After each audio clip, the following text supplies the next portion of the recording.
Good morning. Oops, and I dropped everything.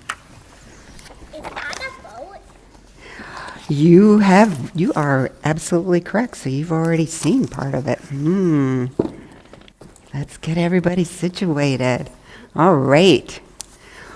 Well, who knows what's coming up this Thursday? Thanksgiving. Thanksgiving. You're right. Here we got some more. All right. And we want to give thanks to God every day, right? But on Thanksgiving, we take time to remember all the things that we're thankful for. Right? Now, when I want to say thank you, I just use my normal English language and say, thank you, God. You know, just thinking about, veering off from my script here, thinking about those boxes when those boxes go to children all over the world, are they going to be speaking like we speak? The same English language? Probably not. They're going to be speaking in a different language. Well, I asked a very special guest. There she is, Lisa Zakovich Johnson, to share some ways to say thank you in different languages. You can all direct your attention to look at her if you want to. And I looked her up on the STMA website to see her official title, which is, do any of you know what Lisa does for her job? I bet you don't. Wait, we should just have her tell us. Go ahead, Lisa. I teach kids who speak languages other than English. Yeah, great. So she's going to say thank you in some different languages, and you get to guess what language she's speaking in. So take it away, Lisa. Well, we'll give you guys an easy one first and see if you can figure this one out. What is gracias? Oh, that was pretty easy. Should we try a little harder? Merci. Yeah. Good job, Declan. You got it. What language do you think that is, Declan? That's really close. It's French. Your older sister got it. How about this one? Gigi. Not British. Anybody else? That is Mandarin Chinese. Ooh. And the last one I got is probably the best one because that's actually my second language is Spasiba. So what do you think that is? She gave you a hint. Maybe half and half. What else do you think, maybe? Spasiba. Give you a second. Anybody know? No? I guess you're going to have to tell them, Lisa. Well, that one is Russian. That's Russian. Could have guessed that. Okay, and then Lisa, even, and I know some of the other people in the church know this too, but she even knows how to say thank you and not say a single word.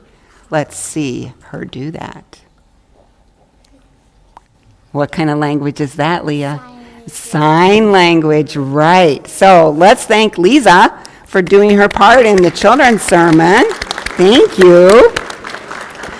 But now I've got another question. Did God understand every single thank you that Lisa said? Yes. Of course. Yes, he did. Because he knows everything, right? Well, now we're kind of going to go back in history, our country's history, way back, so we can get to this boat picture that Julia saw. Way back more than 400 years ago, in September 1620, that's a long, long time ago, there were around 100 English men and women, and they set sail on the ship, the Mayflower. So that's, did you, Not really a boat. I have a book about it. wonderful. Not really a boat. It's a ship, yep. Some people call it a boat, but it's technically a ship, you're right. They traveled from England across the Atlantic Ocean to our country. They called our country the New World. And the ship landed on the shores of what we now know as the state of Massachusetts. It anchored at Plymouth Rock. And the native people who lived in the area around the Plymouth colony, they were members of a tribe called let's see if I can get this right, Wampanoag, I think. You know, you can go on Google and pronounce Wampanoag, and it will tell you. That's what I do. All right, they'd lived in this area for many, many years. And of course, did they speak English? No, of course not. So these new English people, which we called the Pilgrims, they couldn't speak to each other, could they? No. Just like you didn't know all the languages that Lisa was speaking. But soon after they settled there, the Pilgrims came in contact with an important person, and his name was Squanto. Who's learned about Squanto? There you, very good. You are learning some important things, Julia. Yeah, Absolutely. I I talk about like George Washington. Yeah. It sounds like you. Read it to him. It sounds like you are. I read it. Oh, isn't that nice and special? Her dad reads the history books to her. Do you like history? Yeah. I do too. And maybe when you get a little bit older, or just even in the next few years, you can go to some of the places where those things happened. I also read a bunch of chapters in a book today. This is wonderful. I love it. Hey, as a former librarian, this just makes my heart swell. I just love to hear this. Okay, well, back to Squanto. Squanto taught the Pilgrims how to plant corn, which is a very important thing in our children's sermon today. And so it was an important crop to them, and it taught them how to fish and hunt. So that's kind of how our first Thanksgiving holiday started, because that in the fall of 1621, they held a feast, the Pilgrims and the Wampanoag people, to celebrate the Pilgrims' first successful harvest. So you can kind of see this picture. It's a little hard to see. I think it's kind of interesting. It's an older, an older artist. Because could they take photographs back then?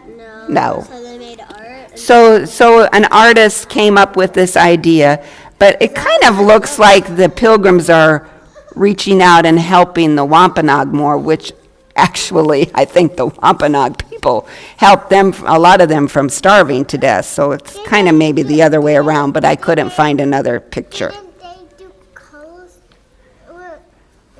Did they just do black and white? No, I think artists, back in the 16 and 1700s could had paint. So, yeah, so that they could do that. But that's an excellent question. Okay, well, a Thanksgiving tradition, get my thing out of my pocket, that many people now follow today in kind of remembering the Wampanoag people, remembering Squanto, remembering that they helped them learn how to plant corn and to survive, is to at each person's plate, if I can get this little bag open, on Thanksgiving Day, they put 5 kernels of corn to kind of remind each person at the Thanksgiving table how food was very scarce at that first Thanksgiving, the picture that we just saw. But God provided for the Pilgrims' needs, didn't he? Yes.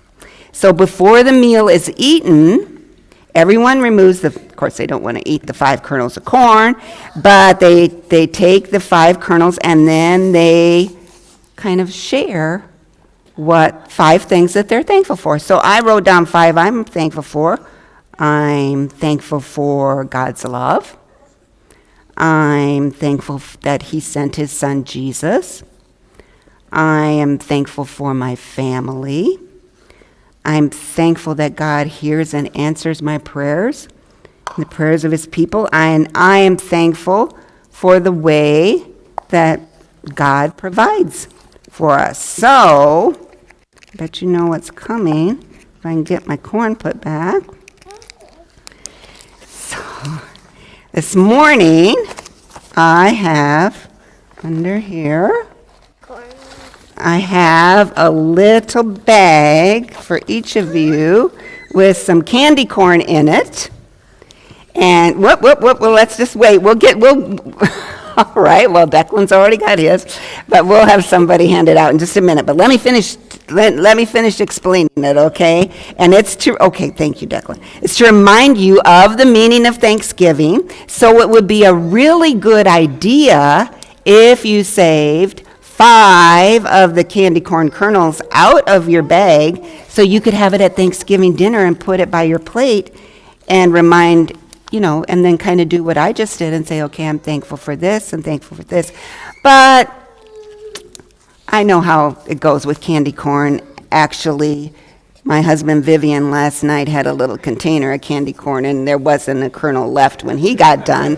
So in case you want to eat all the candy corn, we also have under here, Cool. I knew that. you knew it, didn't you?